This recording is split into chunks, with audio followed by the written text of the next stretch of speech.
Dugaan korupsi Dispen Pemuda dan Olahraga Toba. 5 ruko ambruk, 2 rumah lainnya rusak parah. 5 tahun jalan rusak parah, warga demo.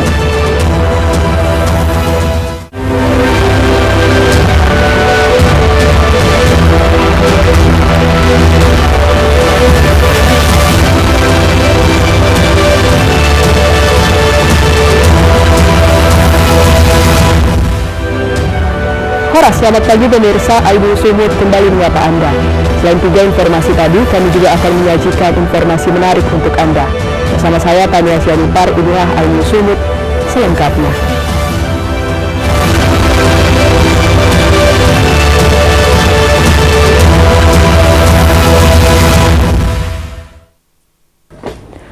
Pemirsa, terkait dugaan korupsi pengadaan peralatan dan mesin tahun 2021 hingga tahun 2022 senilai miliaran rupiah, Kejaksaan Negeri Kabupaten Toba melakukan pemeriksaan terhadap kepala bidang dan sejumlah aparatur sipil negara di Dinas Pendidikan, Pemuda dan Olahraga Kabupaten Toba.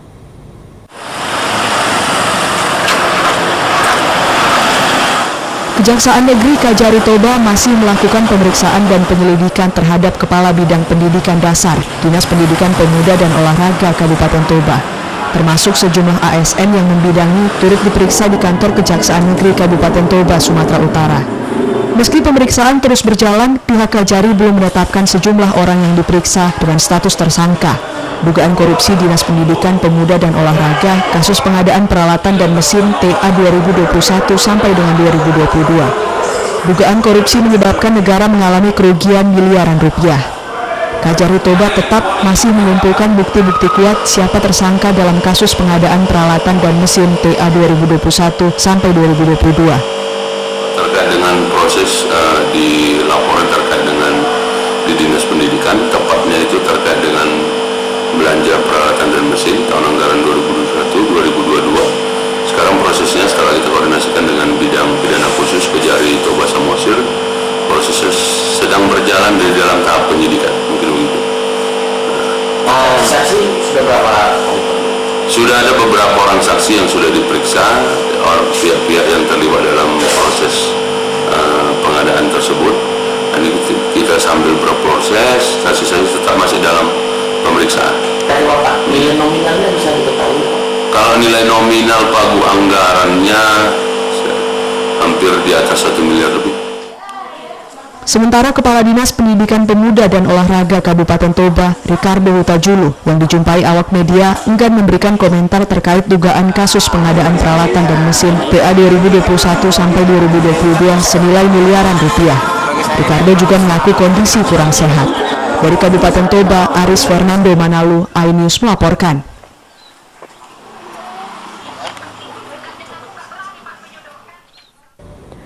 Pemirsa, seorang pemuda asal Batam, Kepulauan Riau ditangkap polisi di Kota Medan setelah nekat mencuri kotak infak di salah satu masjid di Kecamatan Medan Belawan, Kota Medan. Pelaku mengaku terpaksa mencuri kotak infak untuk menutupi kekurangan dana biaya nikah dengan wanita pujaan hatinya.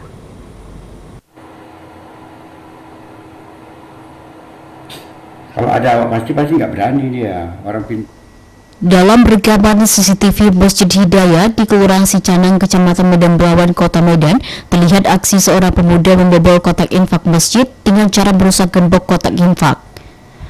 Dengan modus berpura-pura selesai melaksanakan sholat Asyar dengan membawa sarung, tersangka melihat kondisi masjid yang sepi, berhasil membawa kabur sejumlah uang dari dalam kotak infak.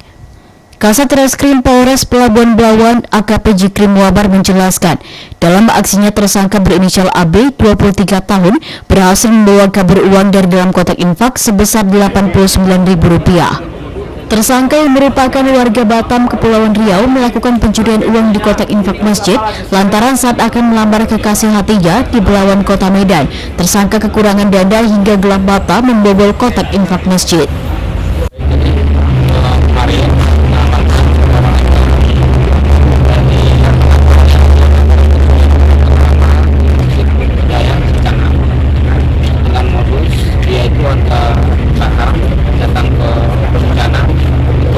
Dengan pacarnya, tapi pada saat menikah itu kekurangan dana,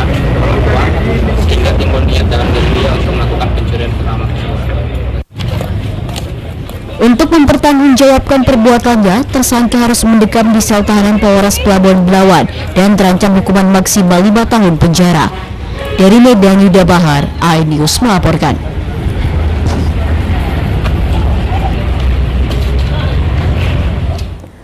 Pemirsa, Polres Tanjung Balai memusnahkan sebanyak 16 kg narkotika jenis sabu dan 10.000 butir pil ekstasi yang disita dari 12 orang tersangka.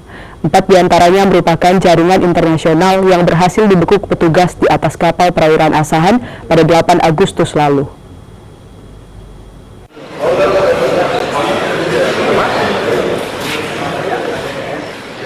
Sebanyak 12 tersangka penyeludup dan pengedar narkotika jenis sabu dan pil ekstasi ini hanya bisa tertunduk malu saat menyaksikan pemusnahan barang bukti miliknya yang dilakukan di halaman Polres Tanjung Balai. 12 orang tersangka ini ditindak dari 6 laporan perkara. Kapolres Tanjung Balai AKBP Ahmad Yusuf Afandi mengatakan, pemilik 16 kg sabu dan 10.000 butir pil ekstasi, 4 diantaranya merupakan nelayan yang merupakan jaringan internasional yang ditangkap petugas di atas kapal pada 8 Agustus lalu. Sebelum dimusnahkan dengan cara direbus atau diblender, seluruh barang bukti dilakukan pengecekan keasliannya oleh Lab 4 Pokda Sumut dan hasil keseluruhannya adalah positif. Pemusnahan barang bukti narkotika yang memang dimandatkan atau diamanatkan oleh undang-undang, bahwa sebelum dilaksanakan persidangan maka barang bukti di luar yang diujikan ke lab harus dimusnahkan. Jadi jumlah keseluruhan barang bukti yang disita dari 6 laporan polisi tersebut yaitu 16.197,91 gram sabu, 10.000 butir ekstasi, dan 4,48 gram ganja. Polres Tanjung Balai yang berada di garis pantai Selat Malaka berkomitmen untuk memberantas upaya penyelundupan dan peredaran narkoba di wilayahnya. Dari Tanjung Balai, Ulil Amri, iNews melaporkan. Pemirsa, preman galak pemeras pemilik toko ditangkap. Tetaplah bersama kami di iNews.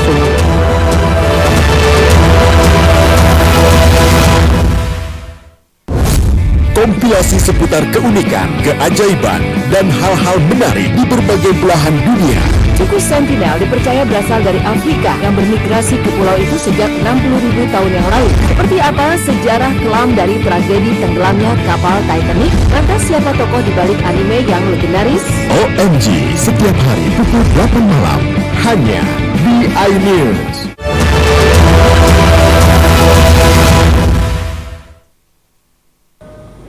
Terima kasih Anda masih bersama kami di iNews Sumut, Inspiring and Informative.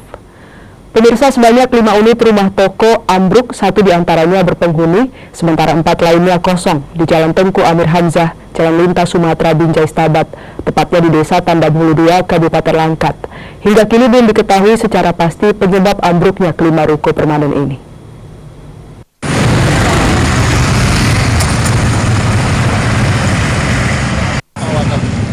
5 unit rumah toko ruko, 1 diantaranya berpenghuni, 4 lainnya dibiarkan kosong tanpa penghuni di Jalan Tengku Amir Hamzah, Jalan Lintas Sumatera, Binjai Stabat, Desa Tandang Hulu 2. Entah apa penyebab tiba-tiba ruko ambruk hingga rata dengan tanah. 2 rumah berada di sebelah 5 ruko milik keluarga Ahmad Siregar dan milik keluarga Rusmidi mengalami dampak dari ambruknya rumah terbuat dari beton tersebut. Keluarga Ahmad Siregar rumahnya mengalami kerusakan akibat tertimpa dinding rumah runtuh dan mengakibatkan 1 mobil yang diparkir di dalam garasi mengalami rusak akibat tertimpa dinding runtuhan bangunan.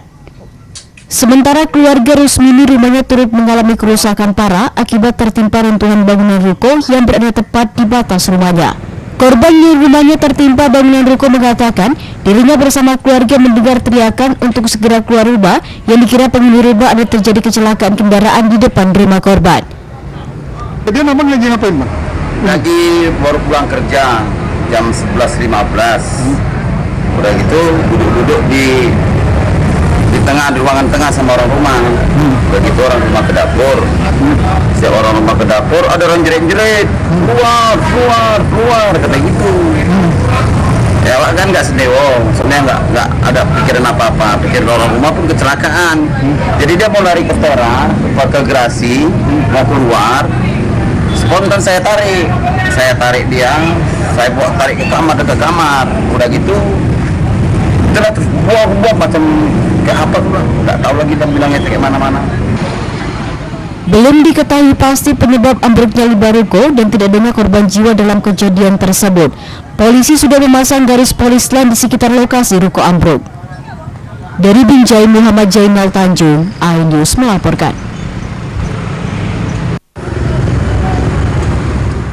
Pemirsa, petugas unit reaksi cepat Polrestabes Medan dan unit reskrim Polsek Medan Barat meringkus seorang pelaku pemalakan dan pengancaman terhadap pemilik salah satu toko di kawasan Jalan Masjid Kota Medan yang videonya sempat viral di media sosial.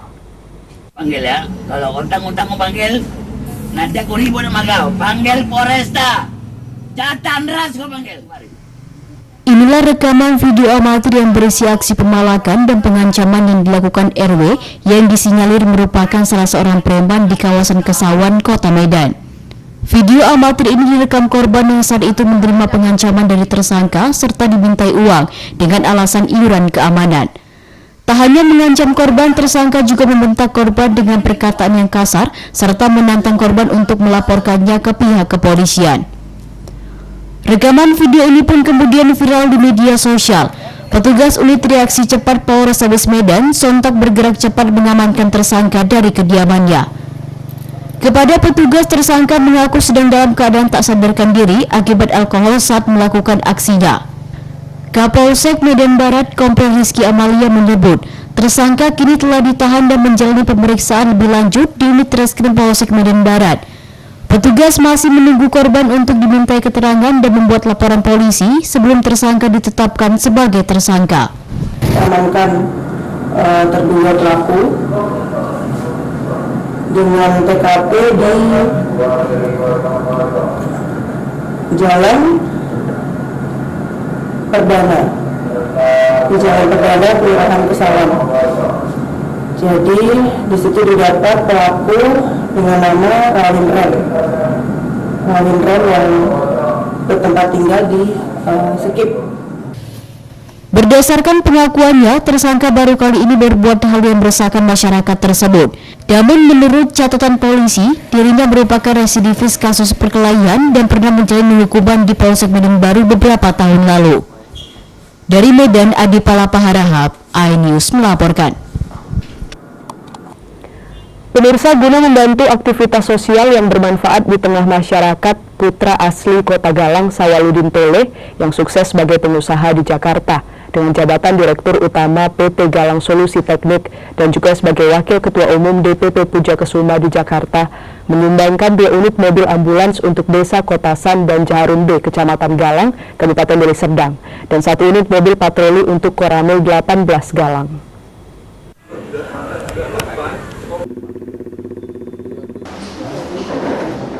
Penyerahan 2 unit mobil ambulans dilakukan di kantor Desa Kotasan, Kecamatan Galang oleh Syawaludin Toleh bersama Sekcam Galang, Ketua BPD, Kepala Desa Kotasan, Kepala Desa Jaharun B, dan Babinsa Desa Kotasan dan Jaharun B. Kedua unit mobil ambulans ini diharapkan bisa dioperasikan dalam berbagai kegiatan sosial, khususnya sebagai transportasi bagi yang sakit dan meninggal dunia. Putra asli Kota Galang yang merupakan Direktur Utama PT Galang Solusi Teknik dan Wakil Ketua Umum DPP Puja Kesuma di Jakarta ini juga berpesan kepada kepala desa dan masyarakat untuk dapat menjaga serta memelihara mobil ambulans ini dengan baik. Kepala Desa Kotasan, Ngadino pun mengaku merasa bersyukur atas sumbangan yang diberikan Syawaludin Toleh karena warga Desa Kotasan selama ini kesulitan armada untuk membawa warga yang sakit untuk berobat ataupun warga yang meninggal dunia menuju pemakaman. Hal senada juga disampaikan oleh Kepala Desa Jaharun B. Jarno. Menurut Syawaludin Toleh, bantuan 2 unit mobil ambulans untuk Desa Kotasan dan Jaharun B. Kecamatan Galang, serta 1 unit mobil patroli untuk Koramil 18 Galang ini adalah sedikit rezeki yang dititipkan Tuhan untuk PT Galang Solusi Teknik. Dan rencananya ada 5 unit ambulans lagi yang akan disumbangkan untuk kecamatan yang membutuhkan. Ada sedikit rezeki dari kita, dititipkan Allah. Ada baiknya kita memberikan juga kepada masyarakat kepedulian kami dari PT Galang Solusi Teknik yang 2 bulan 6 bulan kepada Desa Jarunbe, Kecamatan Galang, Desa Kotasan, Kecamatan Galang, dan satu lagi mobil operasional untuk Koramil, Kecamatan Galang. Insya Allah kalau Allah menghendakin kita masih ada punya 5 mobil ya, sama seperti ini yang kondisinya layak pakai, yang rencananya akan kita jadikan ambulan, akan kita bagikan ke mungkin Kecamatan Galang atau mungkin di kecamatan lain tergantung kondisi ya yang membutuhkan. Harapan saya ya dengan pemberian ini insya Allah Allah memberikan rezeki lebih sehingga masyarakat yang lain, yang di desa lain atau kecamatan lain bisa kita tolong bantu dengan ambulan juga. Saya selaku pemerintah Kepala Desa Jarunbe mengucapkan terima kasih kepada Bapak Direktur Galang Solusi Teknik yaitu Bapak Sawaludin Toleh, yang mana Pak Sawal telah memberikan 1 unit ambulan ke Desa Jarunbe. Jadi saya selaku pemerintah desa banyak mengucapkan banyak terima kasih dan bersyukur dengan adanya diberikan bantuan ambulan ini ke Desa Jarunbe, karena banyak manfaatnya untuk Desa Jarunbe. Mengingat penduduk Desa Jarunbe itu banyak Pak, ataupun desanya luas. Nah, dengan adanya ambulan ini semua bisa diselesaikan dengan baik Pak, bisa terbantu. Baik, selama ini belum ada Pak. Masyarakat Desa Kotasan dan Jaharunbe mendoakan Syawaludin Tole yang merupakan putra asli Kecamatan Galang ini semakin dilimpahkan rezeki oleh Sang Pencipta dan bisa terus membantu masyarakat yang membutuhkan. Dari Deli Serdang, Tim Liputan iNews melaporkan. Pemirsa, di Hari Kemerdekaan RI yang jatuh pada tanggal 17 Agustus 2023 kemarin, Arya Duta Medan juga mengadakan berbagai perayaan di seluruh cabang Arya Duta Hotels Group yang dimulai sejak tanggal 7 Agustus 2023 lalu. Dan dalam penutupan rangkaian acara ini, Arya Duta Medan didaulat menjadi tuan rumah penyelenggara. Sementara tujuan utama kegiatan ini adalah untuk memberikan pengalaman unik dan menarik, serta membangun hubungan kerjasama yang lebih erat dengan para pelanggan.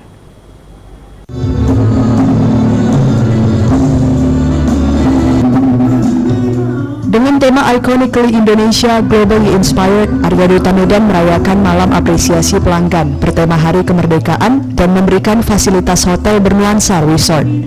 Acara meliputi makan malam, lucky draw, dan pertunjukan tari multi etnis. Malam apresiasi ini bertujuan untuk menunjukkan rasa terima kasih kepada berbagai institusi dan mitra yang telah mendukung Hotel Arya Duta, antara lain lembaga pemerintah, swasta, event dan wedding organizer, serta mitra media. Hotel Arya Duta Medan yang berada di Jalan Kapten Maulana Lubis, Kecamatan Medan Petisah, memiliki keunggulan yang berbeda dari hotel lain di Kota Medan. Salah satu yang menjadi daya tarik bagi pengunjung adalah kolam renang yang berada di lantai 9 hotel. Letaknya juga strategis karena berada di tengah Kota Medan. Selain itu, fasilitas kamar yang cukup baik dan nyaman dihuni bagi para pengunjung dan para pelancong yang menginap di hotel, serta memiliki restoran yang cukup bagus dan bersih dengan makanan khas Indonesia. Kepala Dinas Pariwisata Kota Medan, Yuda Pratiwi Setiawan, juga mengapresiasi kegiatan ini dan mengharapkan layanan dan fasilitas yang dimiliki Arya Duta bisa menjadi inisiasi untuk hotel lain guna menarik wisatawan asing berkunjung ke Kota Medan. Itu semua yang termasuk. Jadi ini adalah malam di mana kami mengucapkan terima kasih atas semua dukungan yang telah diberikan kepada Hotel Arya Duta selama beberapa tahun belakang mungkin ya, karena terakhir kita menyelenggarakan acara seperti ini adalah di tahun 2019. Jadi sudah cukup lama. Yang diunggulkan di Arya Duta, yang menjadi favorit orang-orang di Arya Duta adalah lantai 9 ya. Kami punya kolam renang di sini, courtyard pool, yang kebetulan juga lokasinya sangat strategis, dekat dengan reception, terus juga dekat dengan restoran. Jadi itu memang yang menjadi favorit sih bagi para tamu. Jadi itu mungkin terlihat biasanya memang pada saat liburan, pada saat weekend itu memang langsung kelihatan jumlah pengunjung tamu yang leisure atau staycation itu naik. Kota Wali Kota Medan sangat mengapresiasi acara ini sangat bagus. Ini juga menjadi salah satu sektor pariwisata dan pariwisata Kota Medan, sehingga nantinya kita harapkan Hotel Arya Duta ini menjadi inisiasi untuk hotel-hotel yang lain agar menarik wisatawan-wisatawan untuk datang ke Kota Medan.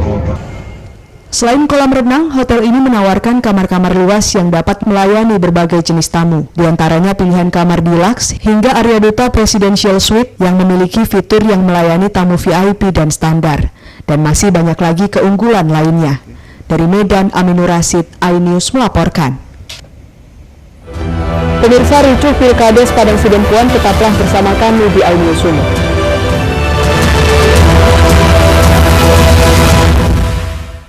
Mengupas makna dan tafsir Al-Quran bersama ulama terkemuka tanah air. Qauman min qaum khairun minal yadis suflah. Nggak bakal bisa dibayar oleh dunia dan seisinya. Jelas, lugas untuk kehidupan sehari-hari. Di antara yang merusak hati adalah buruk sangka. Wa aqimus salah wa atuz zakat.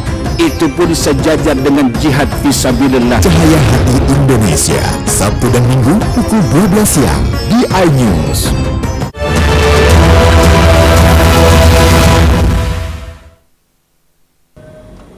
Terima kasih Anda masih bersama kami di iNews Sumut, Inspiring and Informatif. Pemirsa, ratusan warga Desa Payak Prupuk, Kecamatan Tanjung Pura, Kabupaten Langkat, Sumatera Utara menggelar aksi unjuk rasa dengan memblokir Jalan Tanjung Pura Padang Tulang yang kondisinya mengalami kerusakan parah. Aksi ini sengaja dilakukan warga sebagai bentuk protes terhadap pemerintah yang tak kunjung melakukan perbaikan jalan meski sudah berlangsung selama 5 tahun lamanya.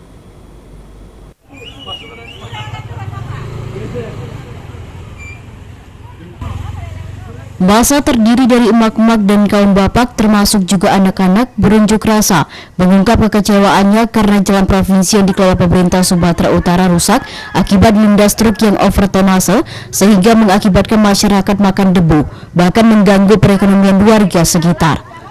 Aksi demo yang dimulai dari pukul 9 sampai pukul 1 siang ini sempat dimediasi oleh pihak desa, kecamatan, bahkan pihak kepolisian.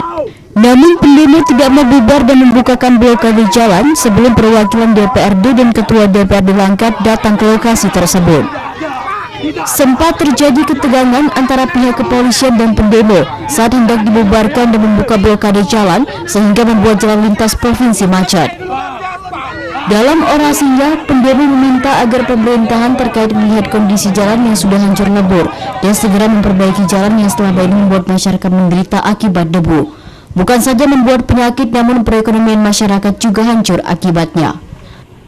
Ini kan sudah 5 tahun, sudah 5 tahun ini rusak, jalan menuju Mesilan juga rusak. Yang kami hadapi itu abu, ya. Kalau ketika hujan kami tidak lumpur, ketika panas kami tidak abu. Jadi dampaknya itu tidak hanya sekedar masalah kesehatan, dan berdampak juga pada ekonomi masyarakat sekitar.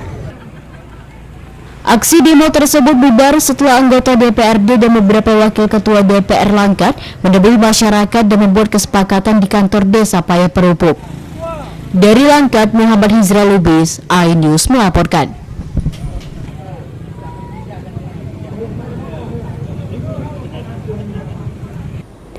Pemirsa, pemilihan kepala desa di Kota Padang Sidempuan, Sumatera Utara berlangsung ricuh setelah puluhan warga memprotes penyelenggara pemilu karena mereka tidak dapat menggunakan hak suaranya.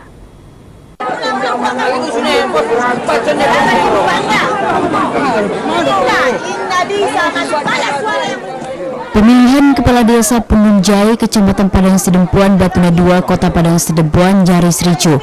Puluhan emak-emak payangkan protes terhadap pemilihan tersebut. Protes warga ini berlangsung setelah puluhan warga tidak dapat menggunakan hak suaranya. Parahnya lagi, sebagian warga lainnya mendapatkan surat pemilihan lebih dari 1. Protes warga berhasil diredam petugas kepolisian Resort Padang Sidempuan yang mengamankan pemilihan kepala desa tersebut.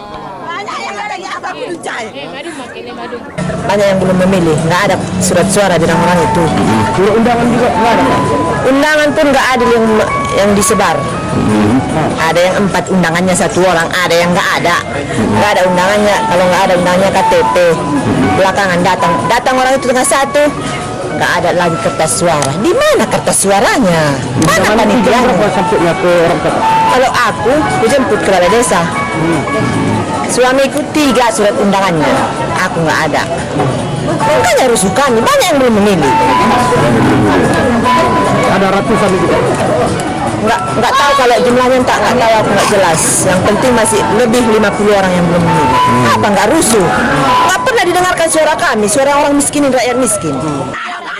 Pemilihan surat kepala desa terus berlanjut serta mendapat pengamanan ketat dari aparat kepolisian. Sementara itu, sebanyak 42 desa di Kota Pareng Sedempuan menggelar pemilihan kepala desa serentak tahun 2023. Dari Pareng Sedempuan, Indra Mulia Siagian, iNews melaporkan.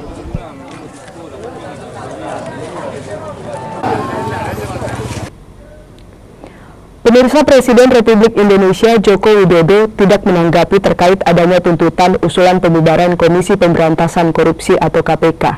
Menurut Jokowi, lembaga KPK sudah bekerja bagus dengan sistem yang bagus. Terbukti hampir setiap bulan ada operasi tangkap tangan atau OTT terhadap para koruptor.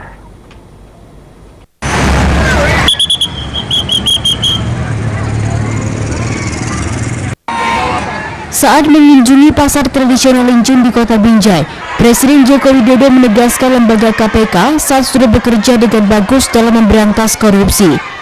Adanya pernyataan usulan agar sebaiknya KPK dibubarkan saja karena tidak efisiensi dalam memberantas korupsi, seperti yang saat ini ramai menjadi bahan pemberitaan, ditanggapi Senin Presiden Republik Indonesia. Jokowi tidak memberikan jawaban mendalam. Menurut Jokowi, saat ini lembaga KPK bagus dengan sistem kerja bagus dan hampir setiap bulan KPK berhasil menangkap OTT di berbagai daerah di Indonesia. Presiden Jokowi mengaku perlu ada yang dievaluasi di tubuh lembaga KPK dan diperbaiki, bahkan tidak hanya di lembaga KPK saja. Isu KPK minta dibubarkan karena dianggap tidak efektif, itu tanggapan Bapak seperti apa, Pak? Ya lembaganya kan bagus, sistemnya juga bagus. Tiap bulan juga ada OTT. Tapi dari kedengarannya keras Pak dari PDIP. Kedengarannya keras pembubaran dari PDIP. Apa dia? Ya masih ada yang perlu dievaluasi, perlu diperbaiki. Saya kira semua lembaga pasti ada kurangnya, itu yang harus diperbaiki, harus dievaluasi. Presiden Joko Widodo enggan lebih mendalam membahas lembaga KPK dan langsung meninggalkan kerumunan jurnalis yang meliput kunjungan Presiden Joko Widodo di Kota Binjai. Dari Binjai, Muhammad Jainal Tanjung, iNews melaporkan.